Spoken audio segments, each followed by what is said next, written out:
आज हम जानेंगे सम्राट अशोक के बारे में। प्राचीन समय के सबसे प्राचीन वंश मौर्य वंश के तीसरे राज्य अशोक मौर्य विश्व प्रसिद्ध और सबसे शक्तिशाली राजाओं में से एक थे।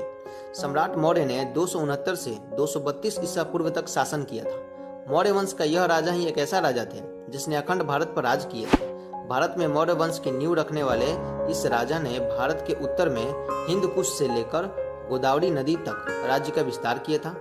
इसके साथ ही उनका राज्य बांग्लादेश से लेकर पश्चिम में अफगानिस्तान और ईरान तक राज्य विस्तार था। चक्रवर्ती सम्राट अशोक का जन्म 304 ईसा पूर्व वर्तमान बिहार के पाटलिपुत्र में हुआ था। सम्राट बिंदुसार के पुत्र और मौर्य वंश के तीसरे राजा के रूप में जाने गए थे। सम्राट अशोक की 4 पत्नियां थीं, जिनके नाम देवी, कारुबाकी, पद्मावती और तिष्यरक्षिता थे, और उनके 4 पुत्र भी थे, महेंद्र, संघमित्रा, तिवल, कनाल और एक पुत्री चारुमती।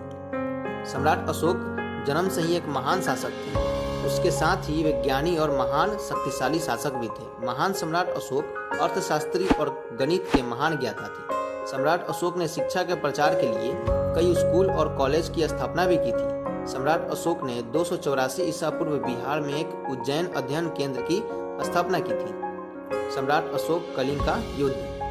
सम्राट अशोक ने अपने राज्याभिषेक के 7वें वर्ष से ही कलिंग पर आक्रमण किया था, जिसमें बहुत खून खराबा भी हुआ था।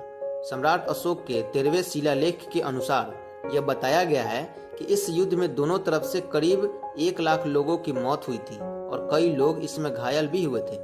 सम्राट अशोक ने इस नरसंहार को अपनी आंखों से देख काफी दुखी हुए थे। इस युद्ध से दुखी होकर सम्राट अशोक ने अपने राज्य में सामाजिक और धार्मिक प्रचार करना आरंभ कर दिया।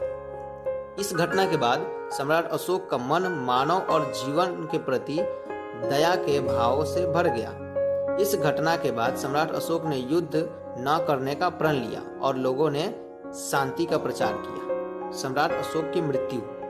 ऐसा माना जाता है कि सम्राट अशोक के जीवन का अंतिम समय पाटलिपुत्र पटना में ही बीता था।